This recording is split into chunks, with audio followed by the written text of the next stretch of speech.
Leitura da Bíblia na ordem sequencial por Neuza Baldini. Você estará ouvindo agora a leitura do dia 21 de novembro. Atos dos Apóstolos, capítulo 25. Paulo comparece perante Festo e apela para César. Entrando, pois, Festo na província, subiu dali a 3 dias de Cesareia a Jerusalém.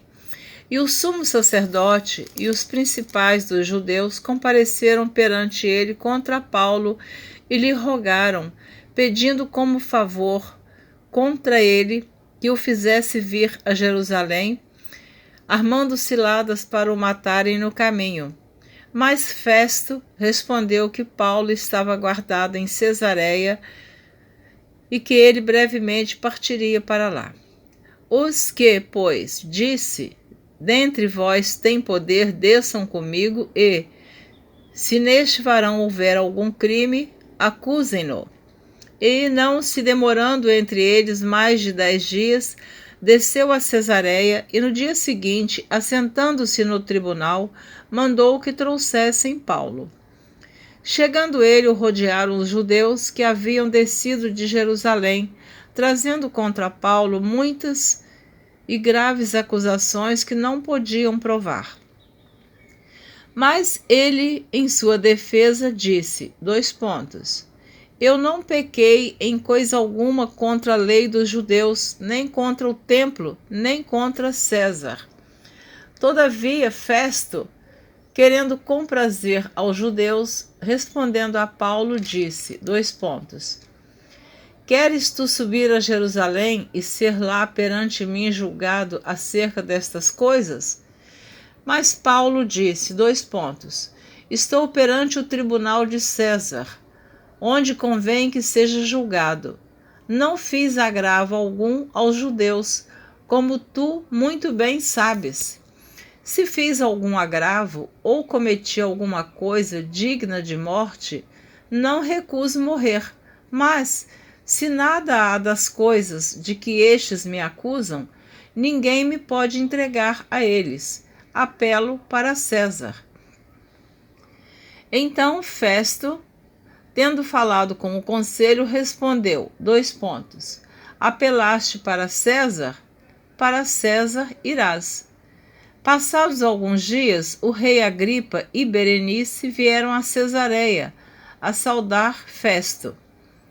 E como ali ficassem muitos dias, Festo contou ao rei os negócios de Paulo, dizendo, um certo varão foi deixado por Félix aqui preso, a respeito de quem os principais dos sacerdotes e os anciãos dos judeus, estando eu em Jerusalém, compareceram perante mim pedindo sentença contra ele.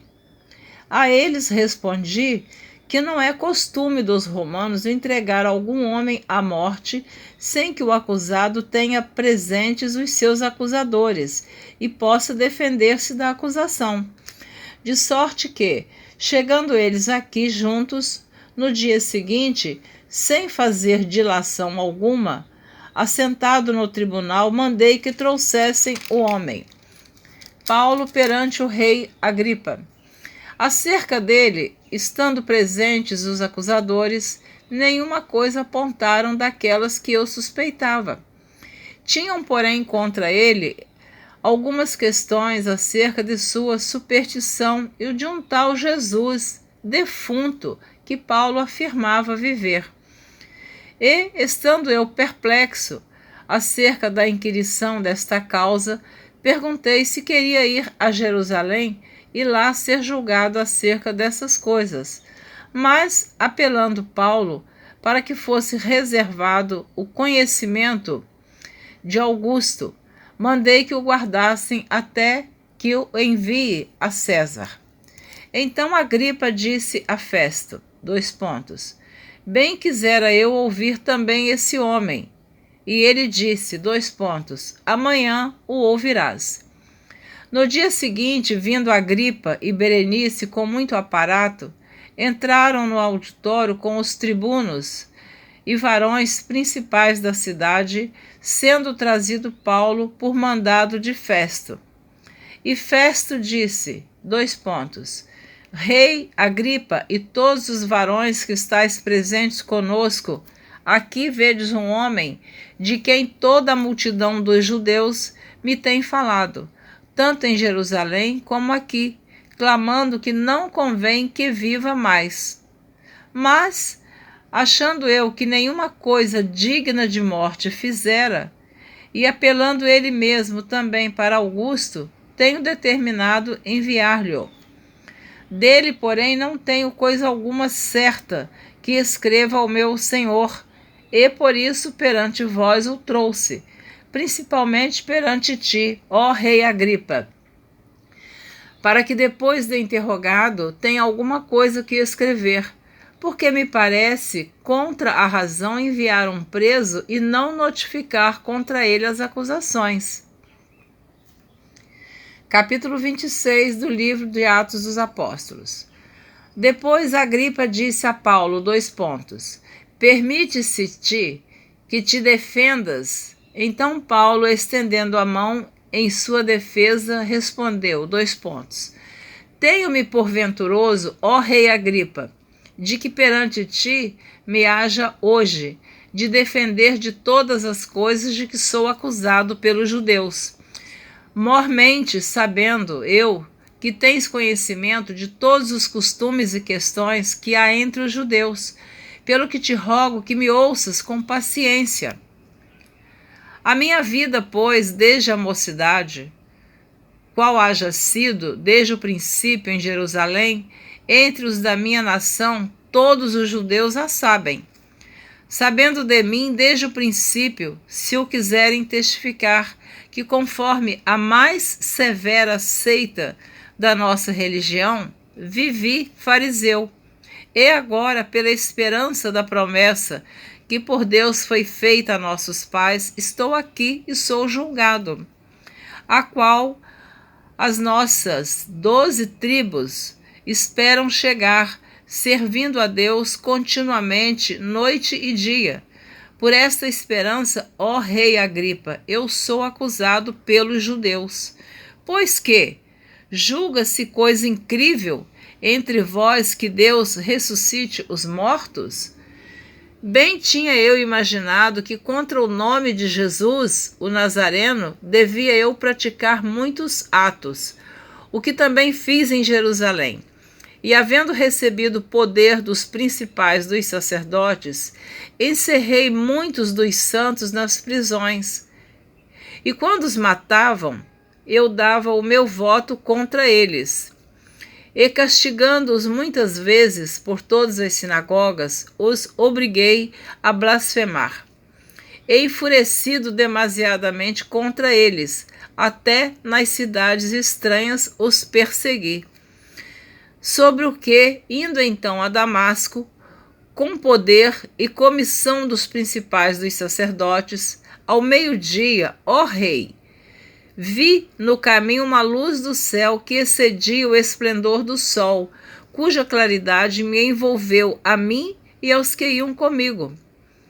E caindo nós, todos por terra, ouvi uma voz que me falava e em língua hebraica dizia, Saulo, Saulo, por que me persegues? Dura coisa te é recalcitrar contra os aguilhões. E disse eu, quem és, Senhor? E ele respondeu, eu sou Jesus a quem tu persegues. Então Paulo está aqui relatando tudo o que aconteceu com ele em sua conversão, como Jesus apareceu a ele em visão. Então, esse relato se encontra em Atos capítulo 9, que você já ouviu em gravações passadas. Paulo agora está aqui relatando. Vou repetir o versículo 15. E disse eu, quem és, Senhor? E ele respondeu, eu sou Jesus, a quem tu persegues. Mas levanta-te e põe-te sobre teus pés, porque te apareci por isto, para te pôr por ministro e testemunho, tanto das coisas que tens visto, como daquelas pelas quais te aparecerei ainda, livrando-te deste povo e dos gentios a quem agora te envio, para lhes abrires os olhos e das trevas os converteres à luz e do poder de Satanás a Deus, a fim de que recebam a remissão dos pecados e sorte entre os santificados pela fé em mim. Pelo que, ó rei Agripa, não fui desobediente à visão celestial. Antes anunciei primeiramente aos que estão em Damasco e em Jerusalém, e por toda a terra da Judéia, e aos gentios, que se emendassem e se convertessem a Deus, fazendo obras dignas de arrependimento. Por causa disto, os judeus lançaram mão de mim no templo e procuraram matar-me. Mas, alcançando o socorro de Deus, ainda até o dia de hoje, permaneço dando testemunho, tanto a pequenos como a grandes, não dizendo nada mais do que o que os profetas e Moisés disseram que devia acontecer. Isto é, que o Cristo devia padecer e, sendo o primeiro da ressurreição dos mortos, devia anunciar a luz a este povo e aos gentios. E dizendo ele isto em sua defesa, disse Festo em alta voz, : Estás louco, Paulo? As muitas letras te fazem delirar. Mas ele disse, : Não deliro, ó potentíssimo Festo. Antes digo palavras de verdade e de um são juízo. Porque o rei diante de quem falo com ousadia sabe estas coisas, pois não creio que nada disto lhe é oculto, porque isto não se faz em qualquer canto. Crês tu nos profetas, ó rei Agripa? Bem sei que crês. E disse Agripa a Paulo, : Por pouco me queres persuadir a que me faça cristão. E disse Paulo, : Provera a Deus que, ou por pouco ou por muito, não somente tu, mas também todos quanto hoje me estão ouvindo, se tornassem tais qual eu sou, exceto estas cadeias. Dizendo ele isto, se levantou o rei e o governador e Berenice e os que com eles estavam assentados. E apartando-se dali, falavam uns com os outros, dizendo, : Este homem nada fez digno de morte ou de prisões. E Agripa disse a Festo, : Bem podia soltar-se este homem, se não houvera apelado para César. Paulo é mandado para a Itália. O naufrágio do navio. Atos dos Apóstolos, capítulo 27. Como se determinou que havíamos de navegar para a Itália, entregaram Paulo e alguns outros presos a um centurião por nome Júlio, da coorte Augusta. E, embarcando nós em um navio adramitino, partimos navegando pelos lugares da costa da Ásia, estando conosco Aristarco, macedônio de Tessalônica. E chegamos no dia seguinte a Sidom, e Júlio, tratando Paulo humanamente, lhe permitiu ir ver os amigos para que cuidassem dele. E partindo dali, fomos navegando abaixo de Chipre, porque os ventos eram contrários. E tendo atravessado o mar ao longo da Cilícia e Panfilha, chegamos a Mirra, na Lícia. Achando ali o centurião, um navio de Alexandria que navegava para a Itália, nos fez embarcar nele. E, como por muitos dias navegássemos vagarosamente, havendo chegado apenas defronte de Cnido, não nos permitindo o vento ir mais adiante, navegamos abaixo de Creta, junto de Salmona. E, costeando-a dificilmente, chegamos a um lugar chamado Bons Portos, perto do qual estava a cidade de Lazéia. Passado muito tempo e sendo já perigosa a navegação, pois também o jejum já tinha passado. Paulo os admoestava, dizendo-lhes, varões, vejo que a navegação há de ser incômoda e com muito dano, não só para o navio e a carga, mas também para a nossa vida. Mas o centurião cria mais no piloto e no mestre do que no que dizia Paulo. E, como aquele porto não era cômodo para invernar, os mais deles foram de parecer que se partisse dali para ver se podiam chegar a Fenice, que é um porto de Creta, que olha para a banda do vento da África e do Coro, e invernar ali. E soprando o vento sul brandamente, lhes pareceu terem já o que desejavam, e fazendo-se de vela, foram de muito perto costeando Creta. Mas não muito depois deu nela um pé de vento, chamado Euroaquilão. E, sendo o navio arrebatado e não podendo navegar contra o vento, dando de mão a tudo, nos deixamos ir à toa.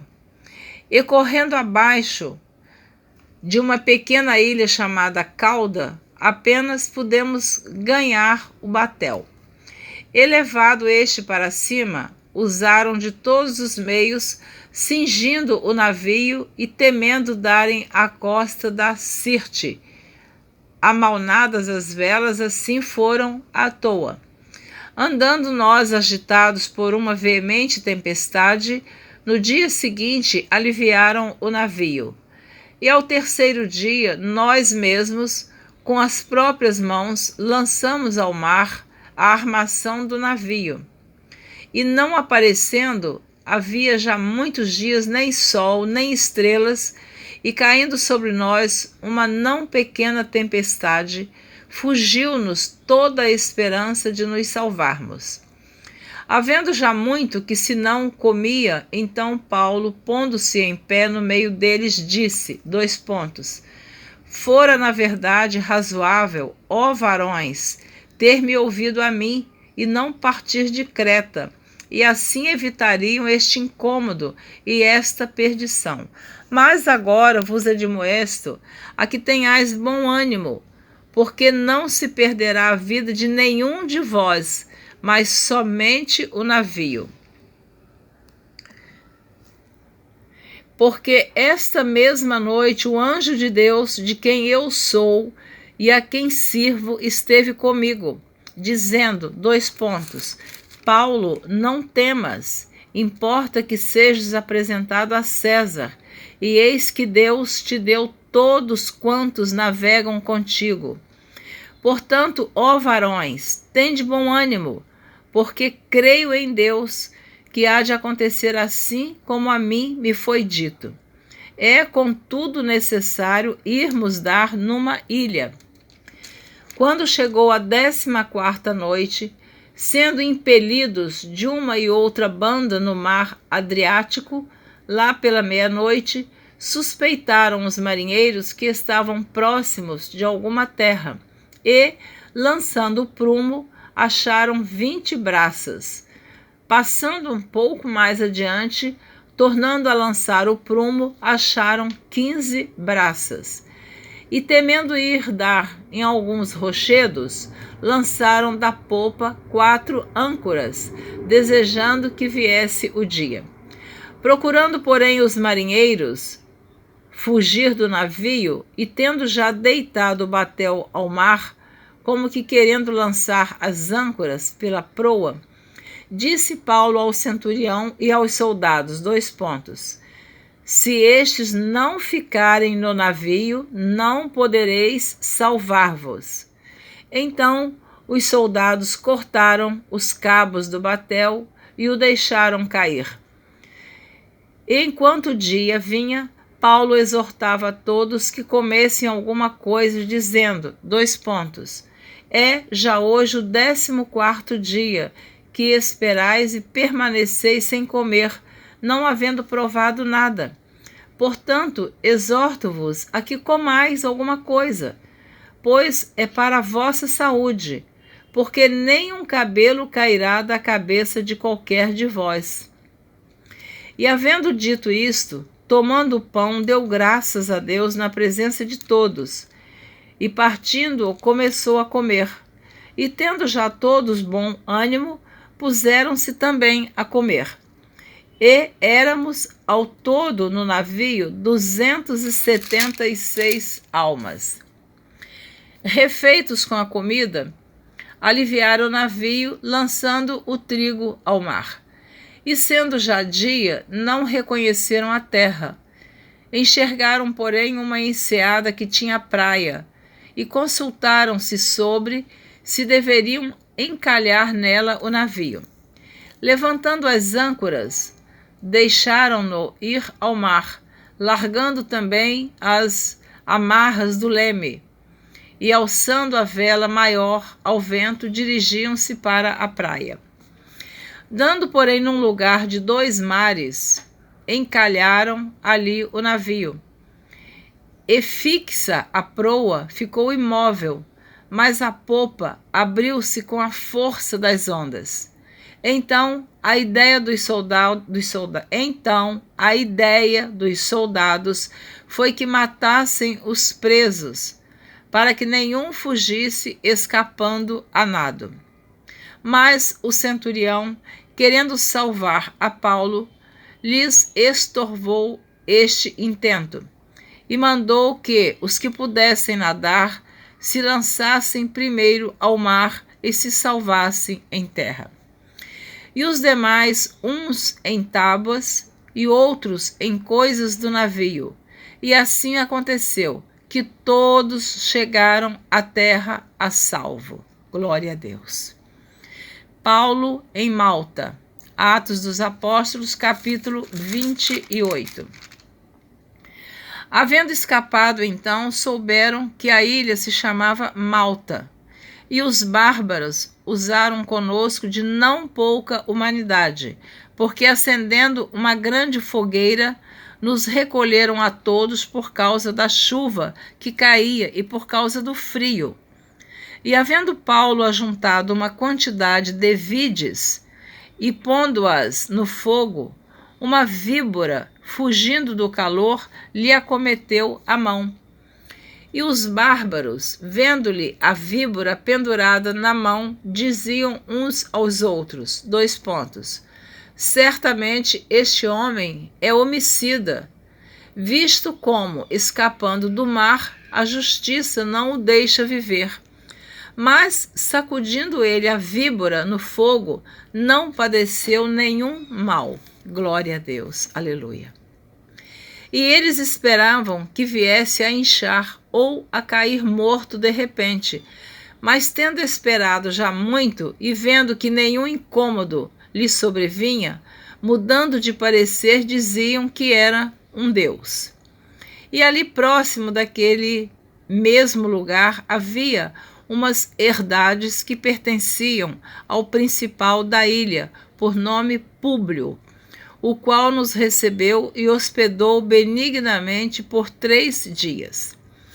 Aconteceu estar de cama enfermo, de febres e disenteria, o pai de Públio, que Paulo foi ver, e havendo orado, pôs as mãos sobre ele e o curou.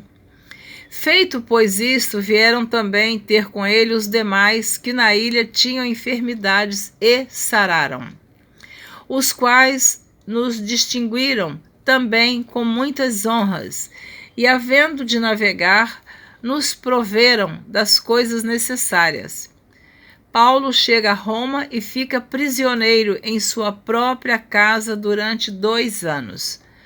3 meses depois, partimos num navio de Alexandria, que invernara na ilha, o qual tinha por insígnia Castor e Pólux. E, chegando a Siracusa, ficamos ali 3 dias, donde, indo costeando, viemos a Régio. E, soprando um dia depois um vento do sul, chegamos no 2º dia a Puteólio, onde, achando alguns irmãos, nos rogaram que por 7 dias ficássemos com eles. e depois nos dirigimos a Roma. E de lá, ouvindo os irmãos novas de nós, nos saíram ao encontro à praça de Ápio e às 3 vendas. E Paulo, vendo-os, deu graças a Deus e tomou ânimo. E logo que chegamos a Roma, o centurião entregou os presos ao general dos exércitos, mas a Paulo se lhe permitiu morar por sua conta com o soldado que o guardava. E aconteceu que 3 dias depois, Paulo convocou os principais dos judeus e juntos eles lhes disse: Varões, irmãos, não havendo eu feito nada contra o povo ou contra os ritos paternos, vim contudo preso desde Jerusalém, entregue nas mãos dos romanos, os quais, havendo-me examinado, queriam soltar-me, por não haver em mim crime algum de morte. Mas, opondo-se os judeus, foi-me forçoso apelar para César, não tendo, contudo, de que acusar a minha nação. Por esta causa vos chamei, para vos ver e falar, porque pela esperança de Israel estou com esta cadeia. Então eles lhe disseram: Nós não recebemos acerca de ti cartas algumas da Judéia, nem veio aqui algum dos irmãos que nos anunciasse ou dissesse de ti mal algum. No entanto, bem quiséramos ouvir de ti o que sentes, porque quanto a esta seita, notório nos é que em toda parte se fala contra ela. E havendo-lhe eles assinalado um dia, muitos foram ter com ele a pousada, aos quais declarava com bom testemunho o reino de Deus, e procurava persuadi-los à fé de Jesus, tanto pela lei de Moisés como pelos profetas, desde pela manhã até a tarde. E alguns criam no que se dizia, mas outros não criam. E, como ficaram entre si discordes, se despediram dizendo Paulo esta palavra: Bem falou o Espírito Santo a nossos pais pelo profeta Isaías, dizendo: Vai a este povo e dize: De ouvido ouvireis e de maneira nenhuma entendereis, e vendo vereis e de maneira nenhuma percebereis. Porquanto o coração deste povo está endurecido, e com o ouvido ouviram pesadamente e fecharam os olhos, para que nunca com os olhos vejam, nem com os ouvidos ouçam, nem do coração entendam e se convertam e eu os cure. Seja-vos, pois, notório que esta salvação de Deus é enviada aos gentios e eles a ouvirão. E havendo ele dito isto, partiram os judeus, tendo entre si grande contenda. E Paulo ficou 2 anos inteiros na sua própria habitação que alugara e recebia todos quantos vinham vê-lo, pregando o reino de Deus e ensinando com toda a liberdade as coisas pertencentes ao Senhor Jesus Cristo, sem impedimento algum. Amém? Você ouviu a leitura do dia 21 de novembro, você ouviu os capítulos 25, 26, 27 e 28 do livro de Atos dos Apóstolos. E terminando assim de ouvir a leitura deste livro, eu queria que você observasse que Paulo, ele foi junto com os presos para Roma. Os demais presos foram para a prisão, mas a ele foi permitido morar numa casa separada, vigiada por soldado ou soldados, e ali ele pregou o evangelho. A Bíblia não nos relata, não cita a morte do apóstolo Paulo, como ele morreu. Nós não sabemos. Muitos pregadores falam como ele morreu, mas eu não falo porque a Bíblia não me diz. Então fica aqui esta leitura linda, maravilhosa. Ele foi acusado, ele foi preso, ele foi açoitado, mas permaneceu na casa dele até o fim, em Roma, numa casa alugada. Deus te abençoe, um grande abraço, até a próxima. Obrigada por ouvir Neuza Baldini. Meu tempo encerrou.